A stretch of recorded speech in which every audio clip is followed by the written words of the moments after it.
से सबसे बड़े और सबसे अहम प्रदेश यानी उत्तर प्रदेश के चुनाव में सियासी दलों ने पूरी ताकत झोंक रखी है। नजरें उत्तर प्रदेश का जाटलैंड कहलाने वाले पश्चिमी उत्तर प्रदेश पर टिकी हैं, क्योंकि प्रदेश में सबसे पहले चरण का चुनाव पश्चिमी यूपी में ही होना है। लिहाजा पार्टियों ने पूरी ताकत पश्चिमी यूपी में लगा रखी है। ऐसे में बीजेपी की ताकत को बढ़ाने की नीयत के साथ गृह मंत्री अमित शाह ने पश्चिमी उत्तर प्रदेश का मोर्चा संभाला हुआ है और जाटलैंड में बीजेपी की ताकत को बढ़ाने के साथ साथ अमित शाह ने मथुरा से यूपी के चुनाव की अहमियत को पूरे प्रदेश को बताया।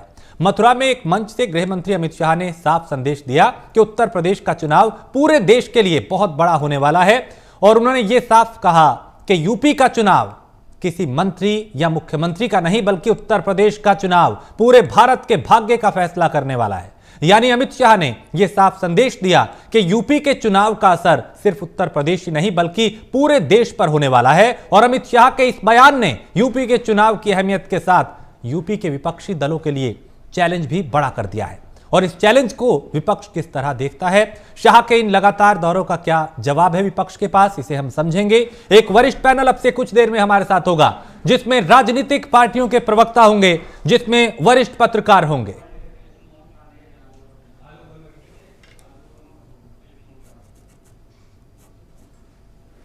तो मथुरा में अमित शाह ने एक जनसभा को संबोधित किया और वहां पे उन्होंने इस बात का जिक्र किया कि यूपी का चुनाव भारत के भाग्य का फैसला करेगा। तो इस बयान के क्या मायने हैं, क्या मतलब है, क्या मंशा है, वो भी हम समझेंगे। क्योंकि अगर गृह मंत्री इस बात को कह रहे हैं तो फिर इस बयान के जो मतलब है वो बहुत दूर तक जाएंगे। तो कानून व्यवस्था को लेकर शाह ने विपक्ष को निशाने पर लिया। मथुरा में अमित शाह ने इस बात का जिक्र किया कि यूपी चुनाव को लेकर उन्होंने यह कहा कि यूपी का चुनाव भारत के भाग्य का फैसला करेगा। यानी उत्तर प्रदेश का चुनाव जो है वो भारत के भाग्य का फैसला करेगा। हालांकि ये तो जानकार कहते हैं कि दिल्ली की गद्दी का जो सफर है वो लखनऊ से होता हुआ जाता है और अगर 2022 में उत्तर प्रदेश में विधानसभा चुनाव हैं तो ये नतीजे तय करेंगे 2024 में क्या होगा जब लोकसभा चुनाव होगा। तो क्या उसको ध्यान में रखते हुए यह कहा गया है या फिर इसके कुछ और मायने भी हैं? इसके अलावा वो चूंकि उत्तर प्रदेश, पश्चिमी उत्तर प्रदेश में लगातार सक्रिय हैं, डोर टू डोर कैंपेन कर रहे हैं, लोगों के बीच जा रहे हैं, सरकार की उपलब्धियां गिनवा रहे हैं, विपक्ष पे वार कर रहे हैं। अमित शाह के दौरे के मायने भी हम समझेंगे और उनके जाने के बाद मुकाबला कितना कड़ा हो जाता है यह भी हम जानेंगे। असर क्या होने वाला है लोगों के बीच में उनके दौरों का और उनके बयान के सियासी मायनों को भी हम समझेंगे। तो मथुरा में अमित शाह ने इस बात का जिक्र किया और कहा कि यूपी का जो चुनाव है वो भारत का भाग्य तय करेगा, भारत के भाग्य का फैसला करेगा। और अमित शाह लगातार उत्तर प्रदेश के दौरे पे हैं, पश्चिमी यूपी में पार्टी के लिए प्रचार में वो जुटे हुए हैं। और अमित शाह ने गौतम बुद्ध नगर का भी आज दौरा किया। यहां पे डोर टू डोर कैंपेन के जरिए पार्टी का प्रचार किया। कानून व्यवस्था को लेकर शाह ने विपक्ष को आड़े हाथों लिया और कहा कि 2017 से पहले के हालात कुछ और थे, 2017 के बाद के हालात कुछ और हैं। उपलब्धियों के दावे किए जा रहे हैं, वापसी की बात की जा रही है, विपक्ष बदलाव की बात कर रहा है, परिवर्तन की बात कर रहा है। मुकाबला बेहद दिलचस्प। 10 फरवरी से इस मुकाबले की शुरुआत होने वाली है जो 7 मार्च तक चलेगी। 10 मार्च को नतीजे आएंगे और कुल 7 चरणों में उत्तर प्रदेश में चुनाव होना है। लेकिन माना यह जाता है कि पश्चिमी उत्तर प्रदेश लगभग प्रदेश की आधी तस्वीर साफ कर देता है चुनाव को लेके कि सरकार किसकी बनने वाली है, सत्ता के शिखर पे किसके पहुंचने की संभावनाएं हैं। तो यूपी का चुनाव भारत के भाग्य का फैसला करेगा, सबसे बड़ी बात गृह मंत्री ने यह कही। इसके क्या मायने हैं हम समझेंगे। हमारे साथ इस वक्त एक वरिष्ठ पैनल है जिसमें कृष्ण मोहन पांडे हैं, प्रवक्ता भारतीय जनता पार्टी के, जिसमें डॉक्टर अभिषेक राय है, प्रवक्ता समाजवादी पार्टी के, अभिमन्यु त्यागी हैं, प्रवक्ता कांग्रेस, और नावेद शिको हैं, वरिष्ठ पत्रकार है। आप सभी का बहुत स्वागत है प्राइम न्यूज में। सबसे पहले कृष्ण मोहन जी, आपसे समझना चाहेंगे, गृह मंत्री जब ये कहते हैं कि यूपी का चुनाव भारत का भाग्य तय करेगा, इस बयान के क्या मतलब है, क्या मायने हैं, क्यों कही जा रही है ये बात? देखिए, भारतीय जनता पार्टी संवाद का अस्तित्व और समायोजन की दृष्टि में विश्वास रखती है। भारतीय जनता पार्टी कि जो भी भारतीय जनता पार्टी उत्तर प्रदेश के विकास को, मात्र उत्तर प्रदेश का विकास नहीं पूरे देश के विकास की दृष्टि की बात को दृष्टिगत रखते हुए बात करती है। और उत्तर प्रदेश के पास इतना बड़ा संसाधन है, जन समुदाय है, इतना जनता, हमारे यहाँ इतना बड़ा जनता का स्वरूप है। और सबसे बड़ी बात यह है कि उत्तर प्रदेश में युवाओं का एक बहुत बड़ी आबादी है, जिसको हम लेकर के, जिनके श्रम को लेकर के, जिनका सहयोग लेकर पूरे भारत का एक पुनर्निर्माण कर सकते हैं।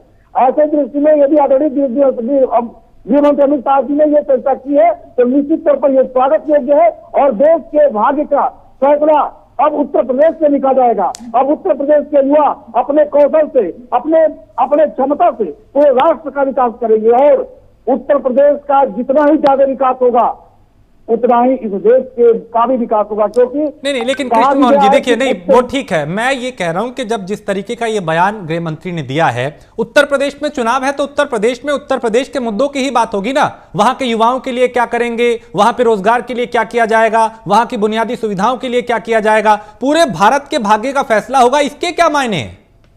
बिल्कुल, उत्तर प्रदेश में इतना बड़ा संसाधन है। हाँ। इस संसाधन का उपयोग करके हम इतना बड़ा रेवेन्यू इकट्ठा कर सकते हैं जो इस राष्ट्र के विकास में उपयोगी हो सकता है।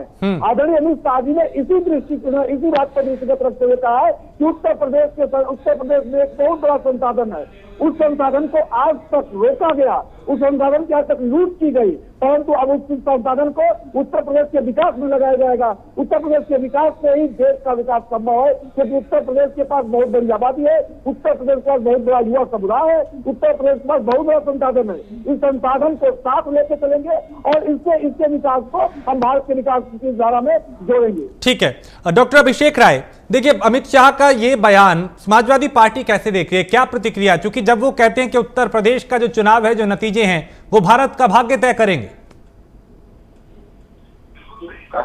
उत्तर प्रदेश में देश को प्रधानमंत्री और आज माननीय मोदी जी भी जो प्राइम मिनिस्टर बने वो प्रधानमंत्री बनता है तो हमेशा के बाद देते तो देश के डेवलपमेंट में सांसद देता हो उसकी भागी बन। रही बात अमित शाह जी की, अभी मेरे माननीय कि भाई हमारे यहाँ राजस्व जनरेशन, रेवेन्यू जनरेशन का बहुत बड़ा वो सही बात है। रेवेन्यू जनरेशन हमारी आबादी ज्यादा है, हमारे लोग ज्यादा है और हमारी हमने आपको 2 बार चुन के लोकसभा पहुंचाया, प्रचंड बहुमत की सरकार बनवाई, विधायक बनवाए, इसीलिए सबसे ज्यादा रेवेन्यू टैक्स आप उत्तर प्रदेश की गरीब जनता से वसूलने का काम करने का प्रयास करते हैं। आप महंगाई पे बात नहीं करना चाहते क्योंकि आप महंगाई है तभी तो आप इस गरीब जनता से चूस रहे हो। आज सबसे महंगी बिजली उत्तर प्रदेश में मिल रही, इसके बाद के लिए भी जनता ही दोषी है भाई। आज सबसे उसके लिए भी जनता दोषी है, डीएपी मिलती नहीं। तो ये कहते हैं ना कि ये जो अमित शाह जी ने कहा कि ये देश का भाग्य बदलने वाला चुनाव, बिल्कुल सही बात है क्योंकि देश की जनता इनके जुमलों की सरकार से तंग आ चुकी है। कहाँ 2014 में महंगाई डायन होती थी, आज शायद बुआ बन के बैठी है, उसके बारे में बात नहीं करेंगे।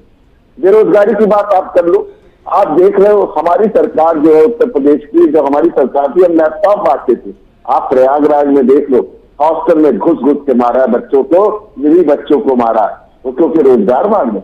क्या गलती कर दी? यही गलती थी कि इनकी सरकार को चुन के बना दिया, ये गलती थी उत्तर प्रदेश की जनता की।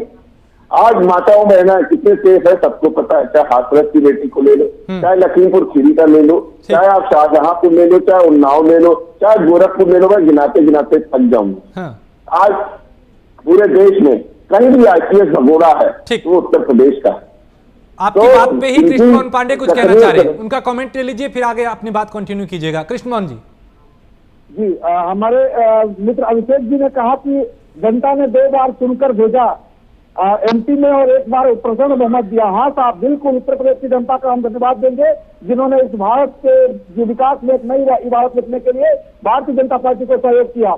अब मैं बता दूं कि उत्तर प्रदेश में 1 बार विधायक बनाकर भेजा, पूर्ण बहुमत तो क्या दिया यही उत्तर प्रदेश का आपके सरकारी आंकड़े हैं, समाजवादी पार्टी के सरकारी आंकड़े हैं कि इन्होंने 5 वर्षों में 1,80,000 सरकारी नौकरियां दी, और भारतीय जनता पार्टी 5 वर्षों मैं 3 वर्ष कहूंगा, 2 वर्ष कोरोना काल बीत गया, इसमें हमने 4,58,000 सरकारी नौकरियां दी। इनके 3 गुना नौकरी देने का काम भारतीय जनता पार्टी ने किया। इन्होंने कहा बिजली, साफ बिजली आपके सरकार में 1 घंटा दिन और 1 घंटा रात में, 7 घंटा दिन में और 7 घंटा रात में आती थी, कभी दिन में 1 दिन तो कभी रात में, वो भी 4 घंटा, मात्र 4 दिन ही 24 घंटा बिजली आती थी। स्वास्थ्य की बात करेंगे, उत्तर प्रदेश यही उत्तर प्रदेश है जहाँ पे कि हम उत्तर प्रदेश बेहाल, उत्तर प्रदेश का कोरोना काल में दुनिया में उत्तर प्रदेश कोरोना प्रबंधन की बात की गई, और रही बात बेहतर करने की, तो यही उत्तर प्रदेश बेघरों को सर्वाधिक देने का काम उत्तर प्रदेश की सरकार ने किया है। ठीक है। देखिए, 2 दूसरे लोग भी हमारे साथ, दूसरे मेहमान भी हैं, उनके पास भी जाना है, लेकिन मैं चाहता हूं छोटी सी टिप्पणी अभिषेक जी आप करें, फिर आगे चर्चा को बढ़ाएंगे।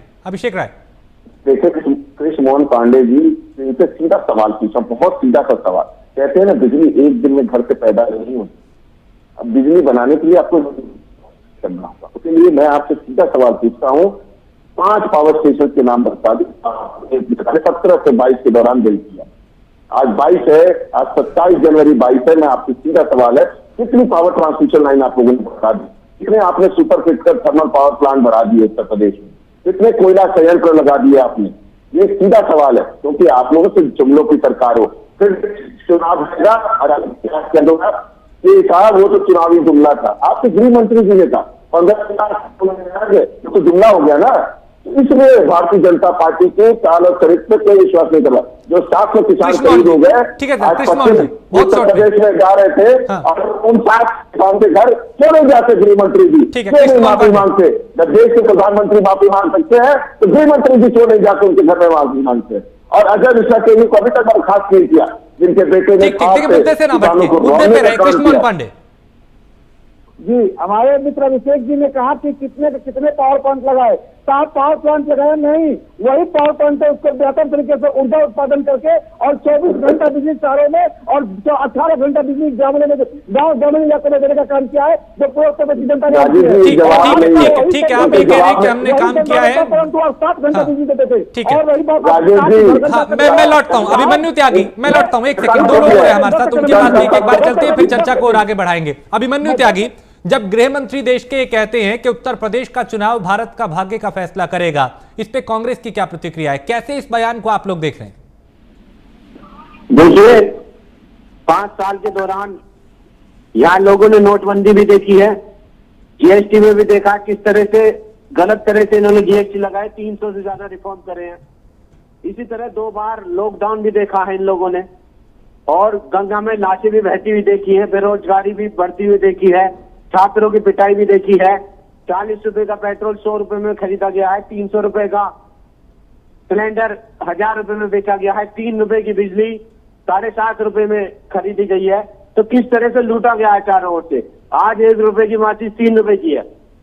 जो दाल 35 रुपए की किसान बेचता है, वो दाल इन्होंने 200 रुपए की बेच दी। मोदी जी ने कहा आपदा में अवसर, इन लोगों ने इशारा समझ लिया, 100 रुपए का सरसों का तेल 200 में बेचा गया, 5 रुपए की दवाई का पत्ता 2500 रुपए में बेचा गया। इनकी सरकार में पूर्ण तौर पर डकैती डली है। इसी तरह राम मंदिर के नाम पर इन लोगों ने रसीद छाप ली, ये प्रॉपर्टी डीलर बन गए। गौ माता के नाम पर आप देखिए, गांव गांव में आवारा गौवंश घूम रहे हैं आज, और हाईवे पे जाके चढ़ जाते हैं पूर्वांचल एक्सप्रेस पे। चारों ओर आपको इस समय रात के समय आप घूमने निकलिए, आपको आवारा गौवंश बैठे हुए मिलेंगे। भारतीय जनता पार्टी के लिए क्या योजना है आप लोगों के पास? अरे पांडे जी, वो आवारा पशु नहीं है, वो गुमराह करते रहेंगे आप, गुमराह करते रहेंगे। 2017 के चुनाव में भाजपा ने वादा किया था कि गन्ना किसानों का बकाया 14 दिन में दिया जाएगा। आज हम लोगों का गन्ने का बकाया सरकार पर है। मैं खुद गन्ना किसान हूँ, सिंबावली शुगर मिल पे मेरा खुद गन्ने का बकाया रह रहा है। ठीक है, इस पे आगे बात करेंगे।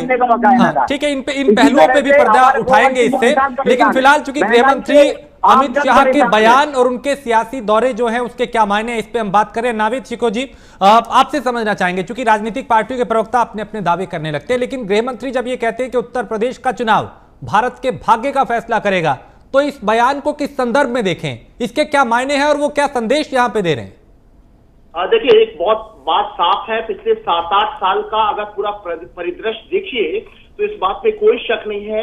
मैं उन बातों में नहीं जाता हूं कि केंद्र सरकार की क्या नीतियां रही हैं और केंद्र सरकार ने भारत की जनता को क्या फायदा पहुंचाया, क्या नुकसान पहुंचाया, मैं इसमें नहीं जानता हूं। लेकिन इस बात को सब लोग स्वीकार करेंगे कि पिछले 7-8 साल से भारत देश में नरेंद्र मोदी जी को लेकर दीवानगी है बड़े जनमानस में, और उनके नाम पे वोट पड़ता है।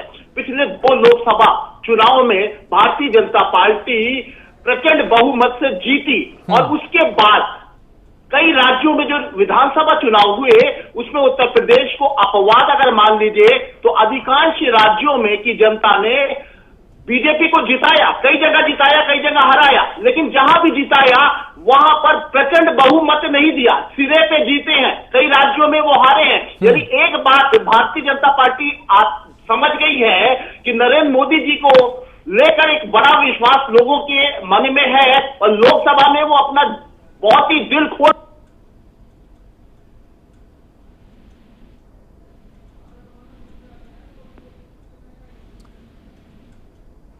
नावेद जी, आपकी आवाज नहीं आपकी आ पा रही। हाँ, आपकी आवाज नहीं पहुंच पा रही। मैं दोबारा आपके पास लौटूंगा इसी सवाल के साथ, इसका जवाब लेंगे। अभी आपकी आवाज नहीं नावेद जी आ रही मेरे पास। मैं दोबारा आपसे संपर्क करता हूं आपकी आवाज, ताकि ठीक से दर्शकों तक पहुंचे और आप इसका एक तरीके से बयान की समीक्षा कर पाएं। लेकिन कृष्ण मोहन पांडे, क्या भारतीय जनता पार्टी को लगता है कि पश्चिमी उत्तर प्रदेश में जो हालात 2017 में थे अब उसके बिल्कुल उलट है? क्योंकि अब अखिलेश और जयंत एक साथ हैं। किसान आंदोलन को लेकर जो किसानों में नाराजगी थी वो भी एक बड़ा फैक्टर है।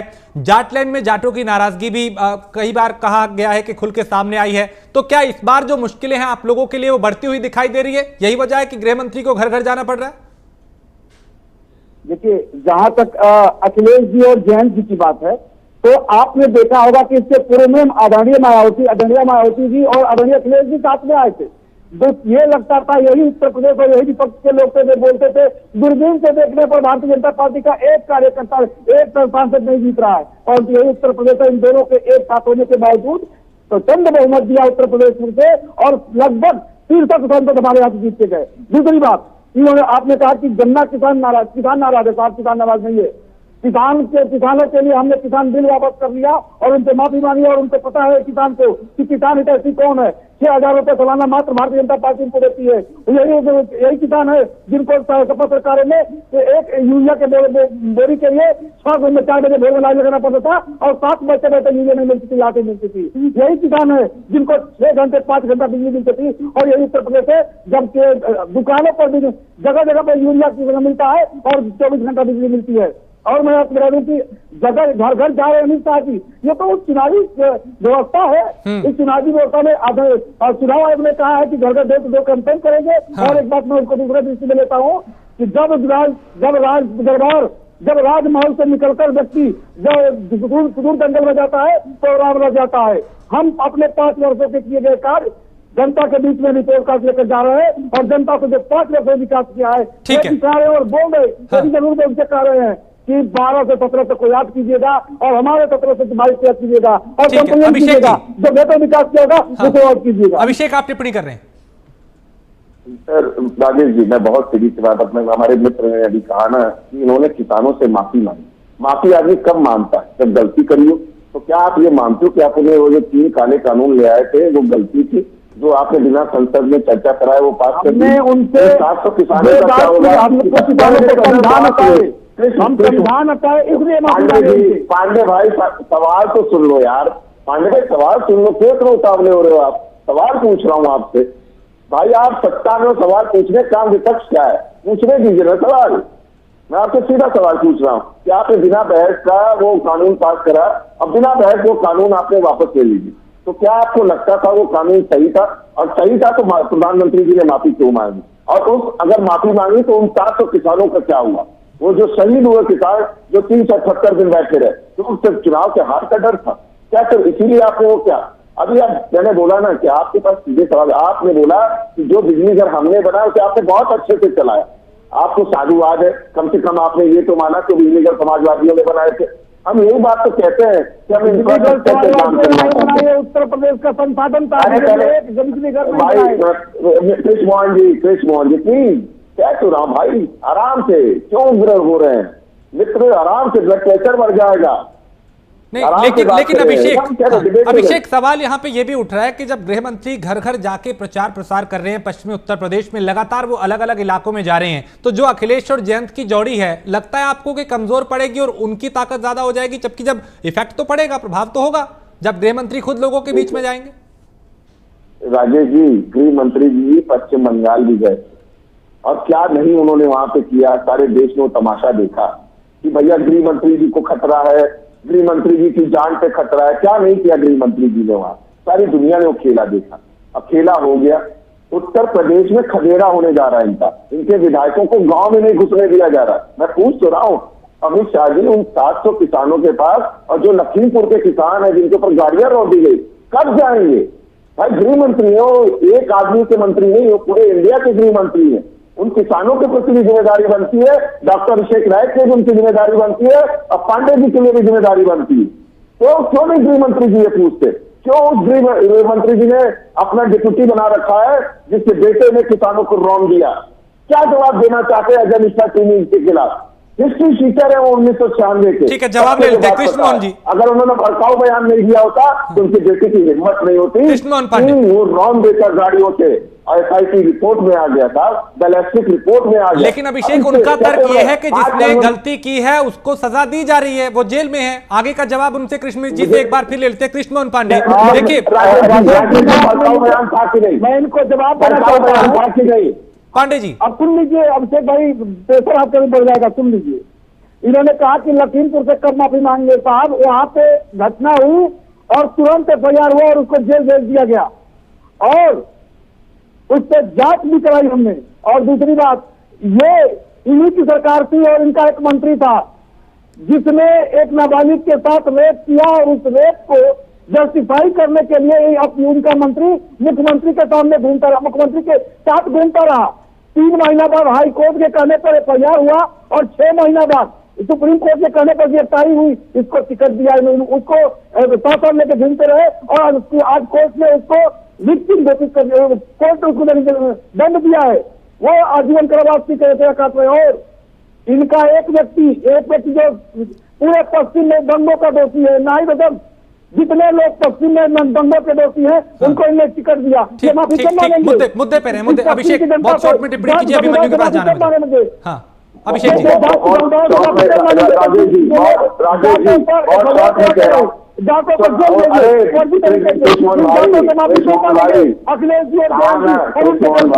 अरे बोलते रहोगे तो बोलते रहो, आप सुनना ही नहीं चाहते। मैंने आपसे पूछा ना, आपने किसी भी चीज के सवाल का सीधा जवाब नहीं दिया।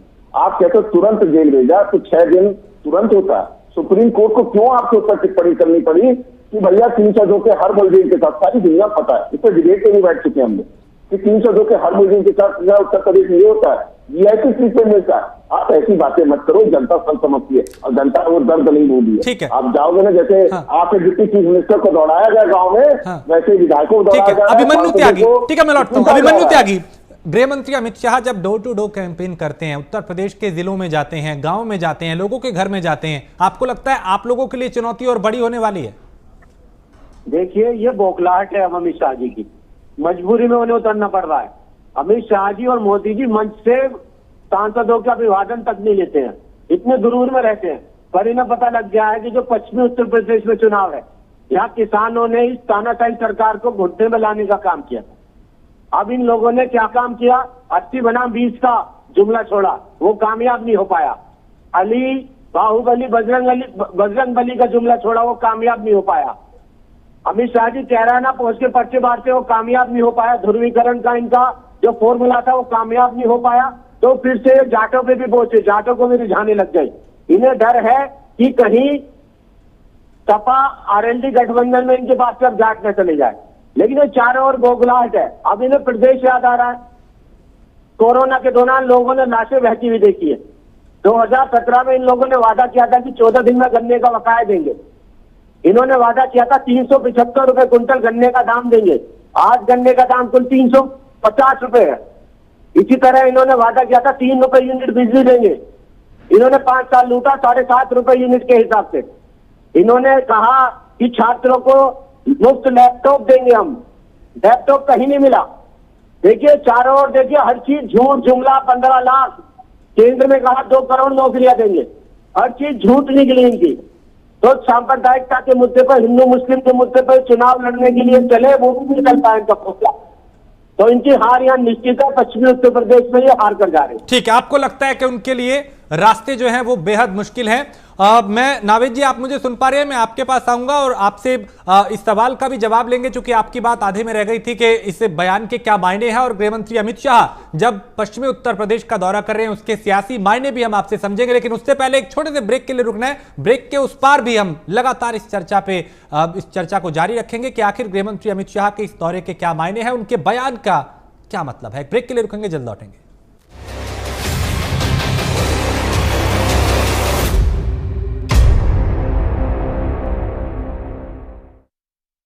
खुदी को आजमाया है तो ये अंदाज आया। तुम में भी मैं हूं शुद्ध प्लस पान मसाला। सर्वोकॉन 25 सालों के भरोसे के साथ भारत के सबसे बड़े सर्वो वोल्टेज स्टेबलाइजर निर्माता। सर्वोकॉन रखे सब कंट्रोल में।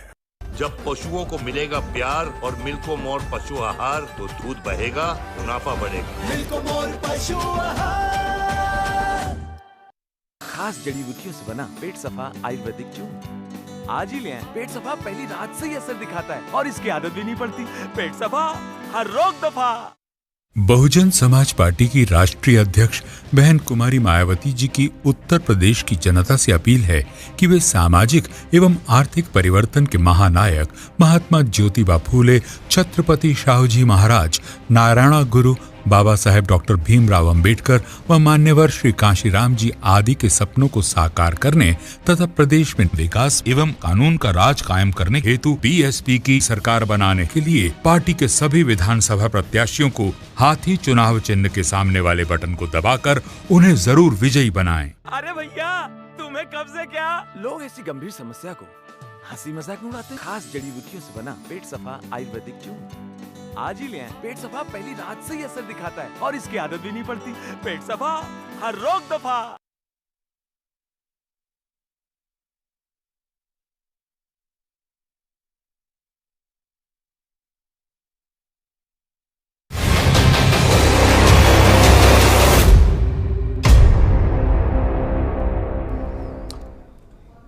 ब्रेक के बाद आपका स्वागत है। चर्चा इस बात पे कर रहे हैं कि गृहमंत्री अमित शाह ने यह कहा कि उत्तर प्रदेश का चुनाव भारत का भाग्य का फैसला करेगा, और वो लगातार पश्चिमी उत्तर प्रदेश में सक्रिय हैं। उनके क्या मायने हैं, क्या सियासी संदेश वो दे रहे हैं। हमारे साथ एक वरिष्ठ पैनल है जिसमें कृष्ण मोहन पांडे हैं, डॉक्टर अभिषेक राय हैं, अभिमन्यु त्यागी है, नावेद चुके हैं। नावेद जी, आपसे जानना चाहूंगा कि एक तो ये कि उनके बयान के मायने, चूंकि पिछली दफा आपकी बात आधे में रह गई थी, दूसरा ये कि जब वो पश्चिमी उत्तर प्रदेश में घर घर जाते हैं, डोर टू डोर कैंपेन कर रहे हैं, तो इसके क्या मायने हैं? क्या विपक्ष के लिए मुश्किलें और बढ़ेंगी?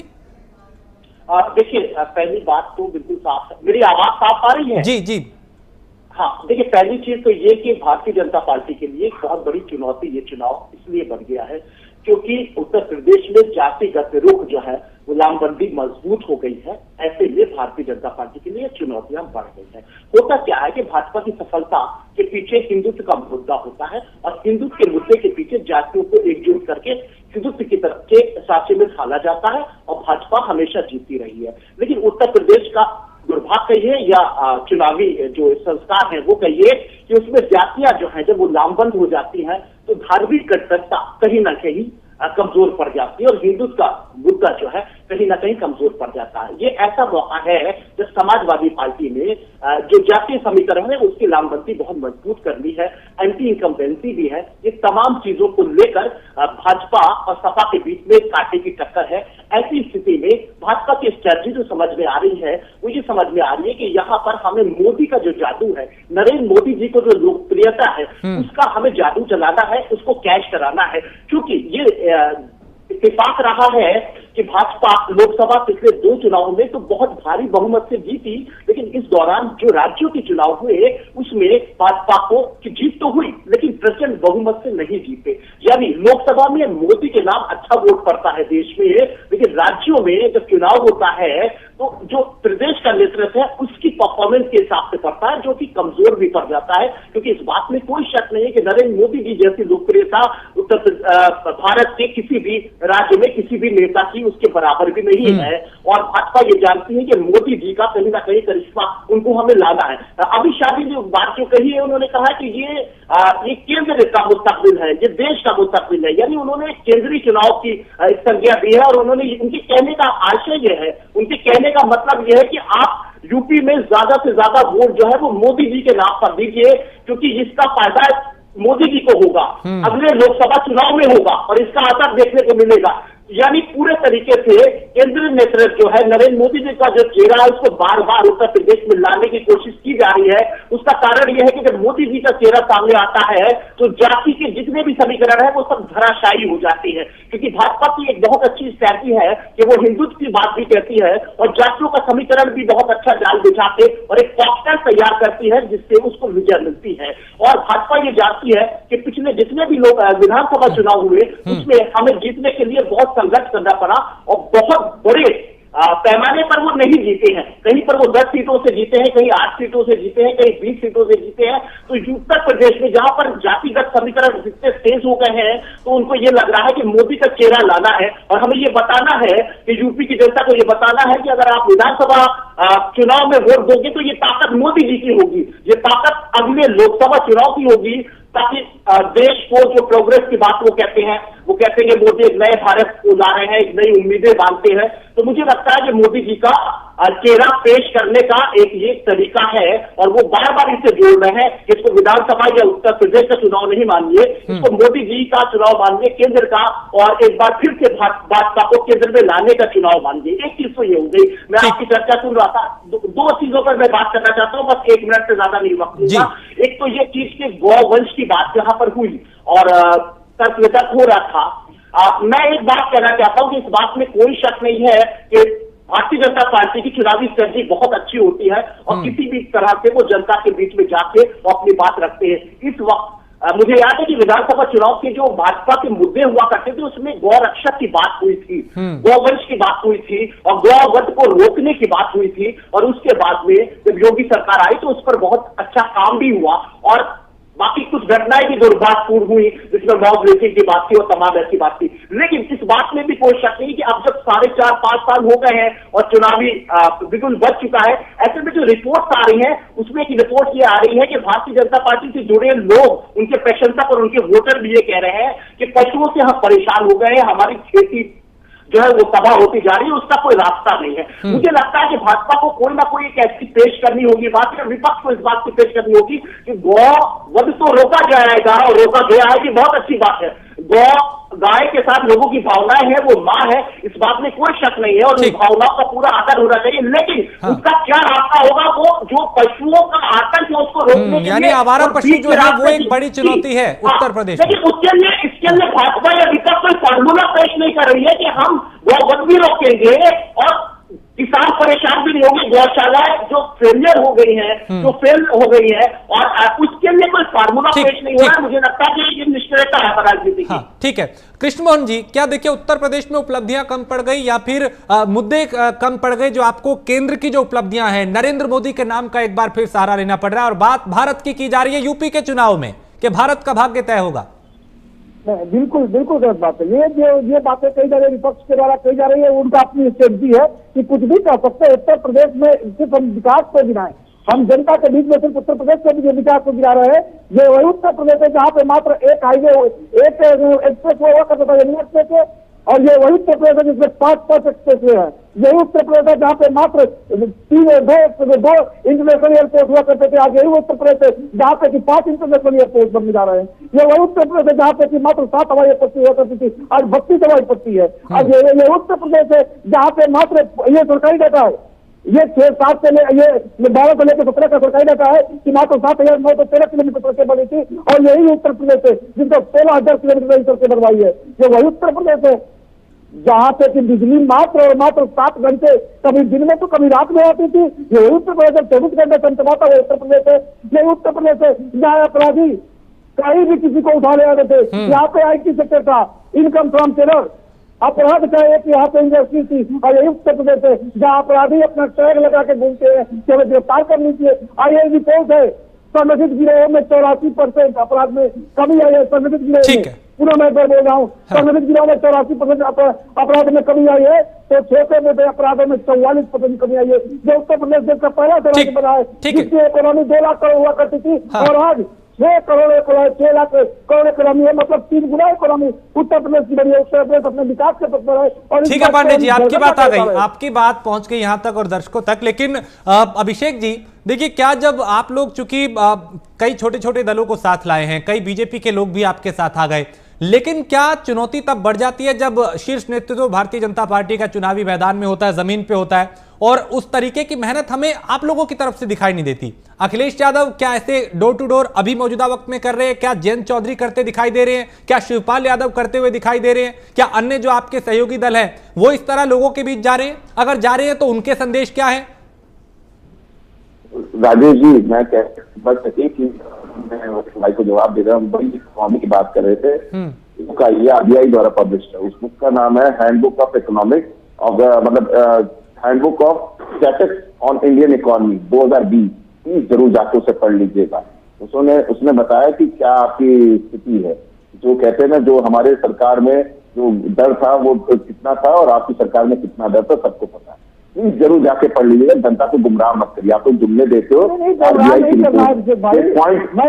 पूछना चाहता हूँ कि आपने लास्ट 2017 बता देता हूँ, स्टैटिस्टिक्स बता रहा हूँ, सुन लीजिए। आपके समय में जो 2012 से लेकर समझाइए। अरे पहले मेरी बात तो सुन लीजिए। आपने 2017 में आपने बजट पेश किया था, ये बताइए उत्तर प्रदेश जनता को। कृष्णमोहन जी, बजट पेश करने से नहीं होता। आप घाटे का बजट पेश करते हो, उससे कुछ नहीं होता। आरबीआई की रिपोर्ट का मानना पड़ेगा। आप पढ़े लिखे आगे समझते हो। आरबीआई की रिपोर्ट गलत नहीं हो सकती ना। किया था 2 लाख करोड़ का। आप बाकी नहीं सुनना चाहते, अब बात नहीं सुनना चाहते, 6 लाख करोड़ का। आप बात नहीं सुनना चाहते तो फिर मैं क्या बात करूं? देखो, पढ़े लिखे सुन लीजिए कृष्णमोहन जी, मैंने बोला ना आरबीआई की बुक है, हमने नहीं पब्लिश की है, रिजर्व बैंक ऑफ इंडिया ने पब्लिश करी है। ठीक है कि 12 से 17 में 5% इकोनॉमी थी उत्तर प्रदेश की, जो कि 2.9% आ गई आपके में, और वो अभी कोरोना काल में घट के 0.1% पे है। तो ये देखिए ना, ये इसकी बात आप मत करिए कि आप क्या बजट पेश कर रहे हो, जनता को गुमराह मत करिए। हम आगे की बात करते हैं। राजीव जी, आपने बोला पार्टी में करे बताए, सुन लीजिए कृष्णमोहन जी, आपके बीच में नहीं बोल रहा था।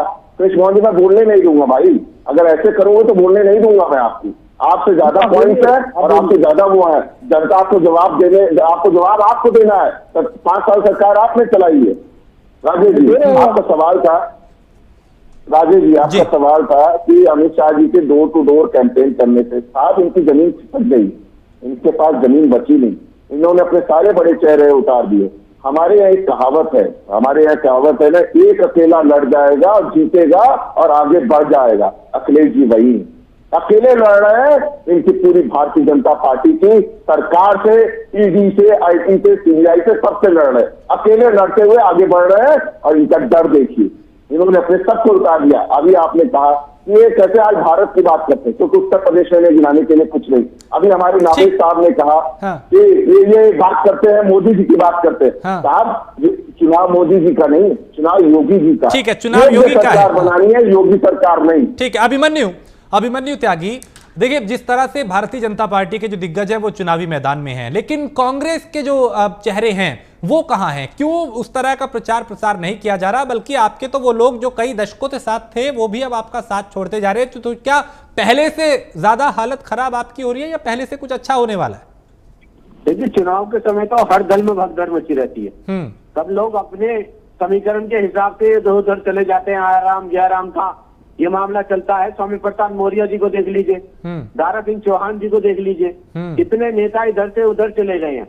और जहां तक प्रचार की बात है, अभी 31 तारीख तक वर्चुअल मीटिंगें होनी है, डोर टू डोर कैंपेन होने हैं, वो कांग्रेस पार्टी के नेता कर रहे हैं। चुनाव आचार संहिता गाइडलाइन से, कोविड की गाइडलाइन भी है, कांग्रेस पार्टी गाइडलाइन का पालन करते हुए प्रचार कर रही है। बस गाइडलाइन को तोड़ रहे हैं वो भाजपा के नेता हैं, इनको छूट है। इन्हें पर्चा बांटने की भी छूट है, कोरोना फैलाने की भी छूट मिली हुई है इन लोगों को। नावेद जी, इस चुनाव में 2017 के बाद अब 22 का जो चुनाव है, चाहे बात जाट समुदाय की हो पश्चिमी उत्तर प्रदेश में, चाहे किसानों की हो, और 3 कृषि कानून जो आए, 1 साल तक विरोध प्रदर्शन हुए, आंदोलन चले, उसके बाद उन्हें वापस लिया गया। इस बार क्या मुश्किल बीजेपी के लिए थोड़ी ज्यादा है? वैसे आसान रास्ता लग रहा है जैसा पहले था 2014 और 17 में, या फिर इस बार हालात बिल्कुल बदले हुए हैं? मुश्किल है, मैं बार बार ये बात कह रहा हूँ। मैं ये नहीं कह रहा हूँ कि भारतीय जनता पार्टी बहुत कमजोर हुई है या हार रही है, ये कतई नहीं कह सकता, कोई नहीं कह सकता। लेकिन भाजपा का भी वन मैन शो चल रहा था, एक तरफा जीत का सिलसिला जैसे लोकसभा में हुआ, लोग कल्पना करने लगे कि चुनाव हो रहा है तो भाजपा ही जीतेगी, इस तरह की एक कल्पना, एक फ्रेम माइंडसेट हो गया था। लेकिन इस बार उत्तर प्रदेश जो बहुत बड़ा सूबा है, यहाँ पर भाजपा के लिए बड़ी चुनौती है, खासतौर से समाजवादी पार्टी। एक परसेप्शन ये जो बन गया है कि सपा गठबंधन, ये जगह जगह जो बात हो रही है, मैं इस बात पर नहीं जाता हूं, लेकिन चर्चा हो रही है, उसको दोहराना पड़ेगा कि सपा ही भाजपा को हरा सकती है। कांग्रेस को इग्नोर कर दिया है माहौल में, बसपा गायब हो गई है। ये माहौल जो है ये बीजेपी के लिए बड़ा खतरनाक और समाजवादी पार्टी के लिए ताकत बन गई है। इसमें क्या होता है कि जो एंटी इनकम्पेंसी होती है, किसी भी रूप में सरकार से नाराजगी होती है, चाहे वो नौजवान तबका हो, चाहे वो किसान तबका हो, वो सब एकजुट होकर जो सपा पे विश्वास नहीं भी करते थे, वो सपा के प्लेटफॉर्म पे आ रहे हैं। जातियों में जो रूठे हुए लोग थे वो एक जगह इकट्ठा हो गए। इन सारी बातों को देखते हुए भाजपा के लिए कठिन स्थिति है और भाजपा बहुत अच्छा चुनाव लड़ती है। और इस बार भी चुनाव, जैसा कि आपने भी तारीफ की, मैं भी ये तारीफ करता हूँ, दुनिया तारीफ करती है कि भाजपा के अंदर कभी वो निराश नहीं होते, वो लड़ते हैं। पश्चिम बंगाल में उनकी बहुत बड़ी जमीन नहीं थी, लेकिन वो लड़े और उन्होंने अपनी सीटों को बहुत बढ़ाया। उत्तर प्रदेश में वो हारने वाले नहीं है। आपने बात कही, बहुत उम्दा बात कही कि अमित शाह जैसे इतने बड़े कद के नेता वो गलियों में जा रहे हैं, गांव-गांव जा रहे हैं, और अखिलेश यादव जी जिनके ऊपर एक बहुत बड़ा विश्वास लोगों का जुड़ा है, जो लोग कह रहे हैं कि अखिलेश भाजपा को हरा सकते हैं। ऐसे में अभी बात, हमारे दोस्त बैठे हुए जो भाजपा को रिप्रेजेंट करता, सॉरी सपा के प्रवक्ता है, उन्होंने एक बात कही, वो मुझे बात नहीं अच्छी लगी, हो सकता है उत्तर प्रदेश को भी नहीं अच्छी लगी, या अकेले लड़ रहा है। कोई भी नेता अगर ये कहा जाए कि वो अकेला लड़ रहा है तो मैं समझता हूँ राजनीति में इससे बड़ी कोई गाड़ी नहीं है। कहना ये चाहिए अखिलेश जी को भी, उनके साथियों को भी, ये उत्तर प्रदेश की वो जनता जो भाजपा से परेशान है वो लड़ रही है, वर्कर्स लड़ रहे हैं, एक विचारधारा लड़ रही है।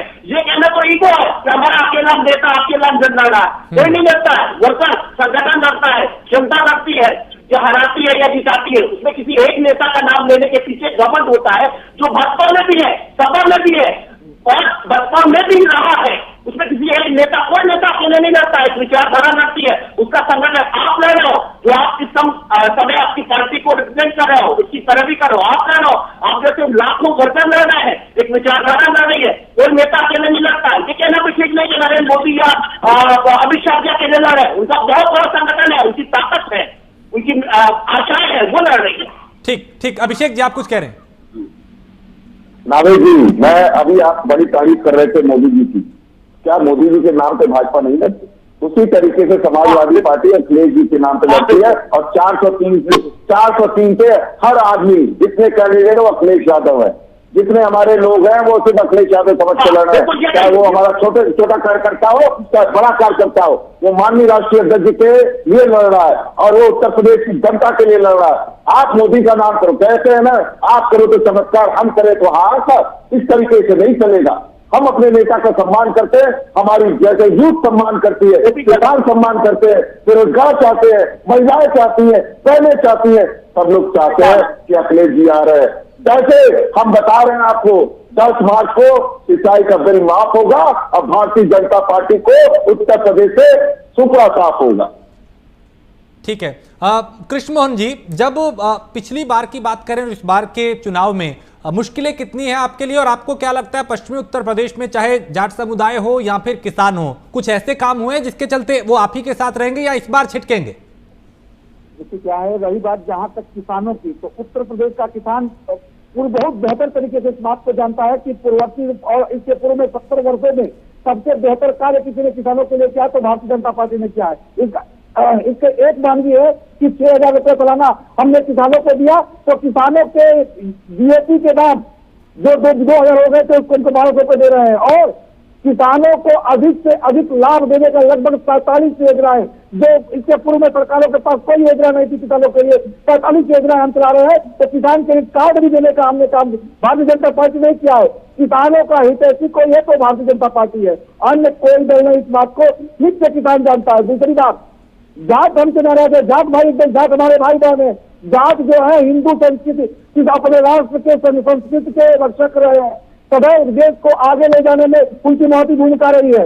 और इस बात को जाट समुदाय ठीक से जानता है कि भारतीय जनता पार्टी संस्कृति, सभ्यता, मूल्य, आदर्श, परंपरा की संवाद के साथ उसकी संरक्षक है और उसका सहभागी और सहयोगी रहा है तो जाट समुदाय रहा है। नहीं, लेकिन इस बार चिंता आप लोगों की इसलिए बढ़ गई ना क्योंकि जयंत और अखिलेश एक साथ हैं और उनका जो समीकरण है वो मुस्लिम जाट है, लिहाजा बीजेपी की टेंशन इसलिए भी बढ़ी हुई है।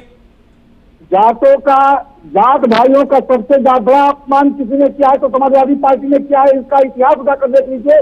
जब चौधरी अजीत सिंह को उत्तर प्रदेश का मुख्यमंत्री बनने की बारी आई तो सबसे पहले धोखा किसी ने दिया तो समाजवादी पार्टी ने दिया था। और आज जब उप मुख्यमंत्री बनाने की बात आई तो ये दस्तक आ गए और उनको सिर्फ सीट देकर छोड़ दिए और पीछे चलाने का काम किया। जाटों का अपमान पीछे चलाकर काम करने का किसी ने किया है तो वो मात्र समाजवादी पार्टी ने किया है। इस बात को जाट समुदाय, जाट भाई ठीक से समझता है। जाट भाई बहन जानते हैं कि समाजवादी पार्टी मात्र और मात्र धोखा देकर देना जानती है, चाहे वो मायावती के साथ रहो, चाहे वो अपने चाचा के साथ रहो, चाहे अपने पिता के साथ रहो या जाट समुदाय के साथ रहो।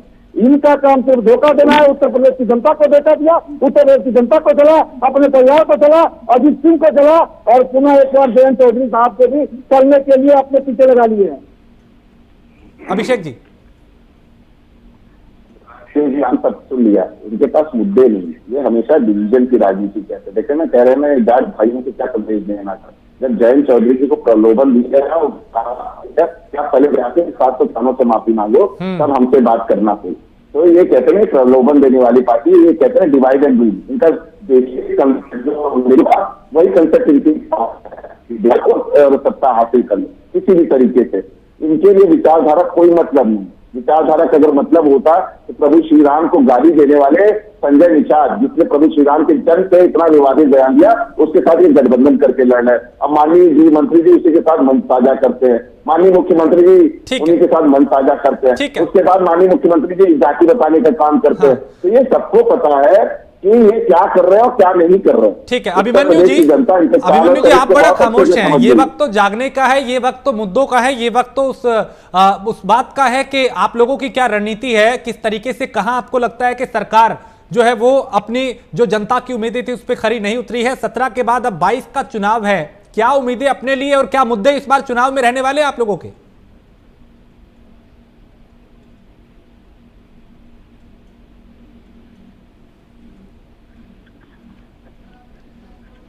अभिमन्यु आपकी आवाज नहीं आ रही, शायद आपकी आवाज नहीं पहुंच पा रही। मैं दोबारा आपके पास आ गई आवाज। ठीक है, बोले अभिमन्यु जी।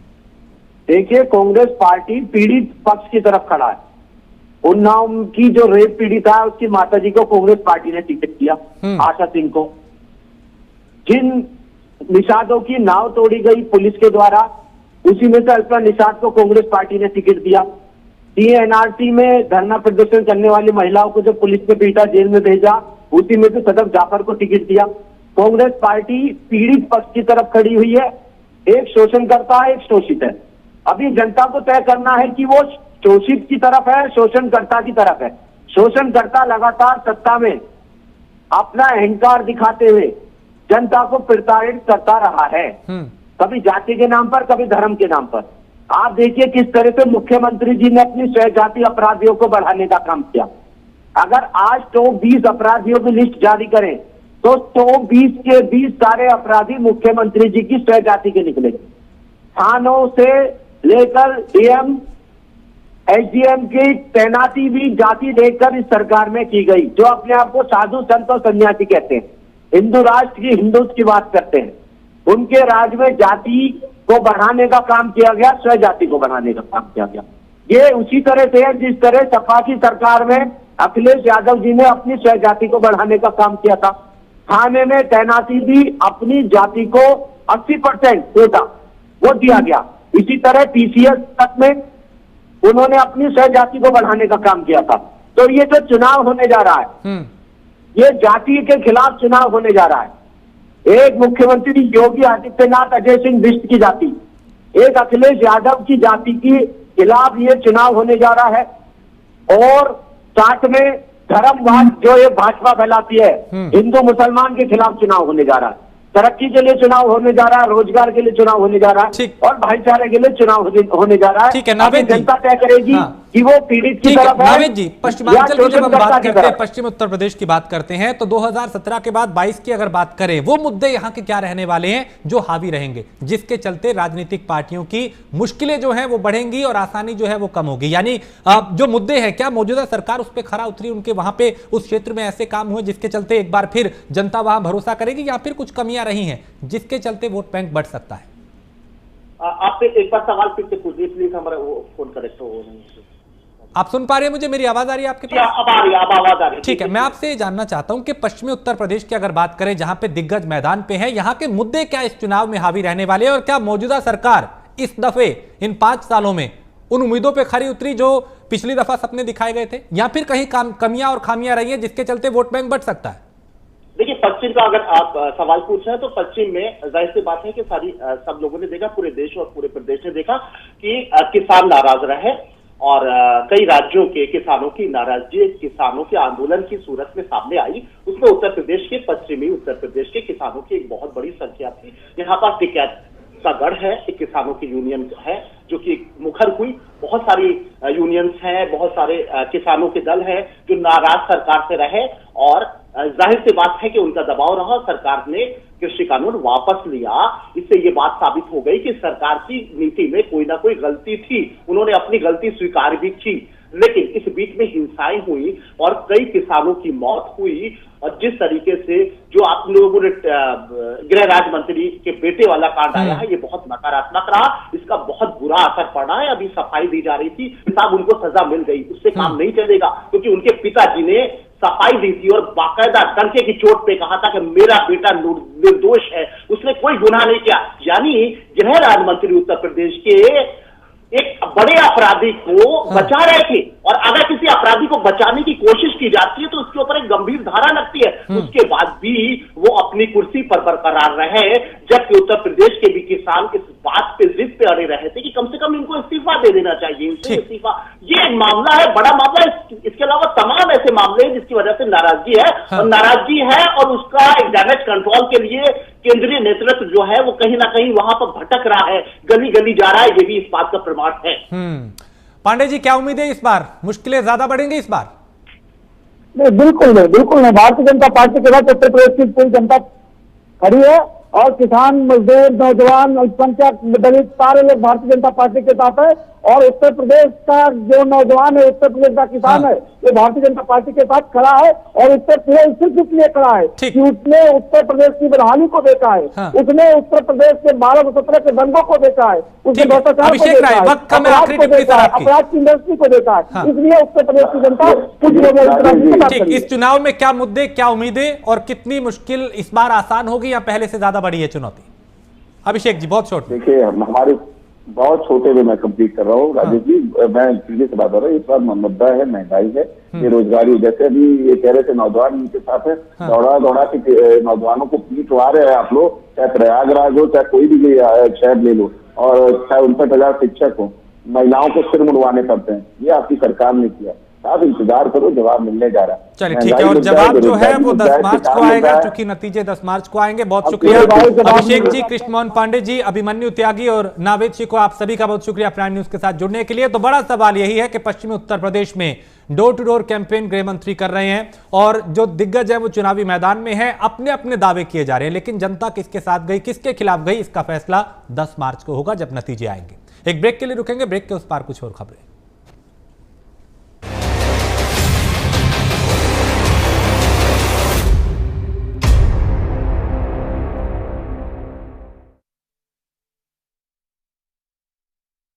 खुदी को आज़मा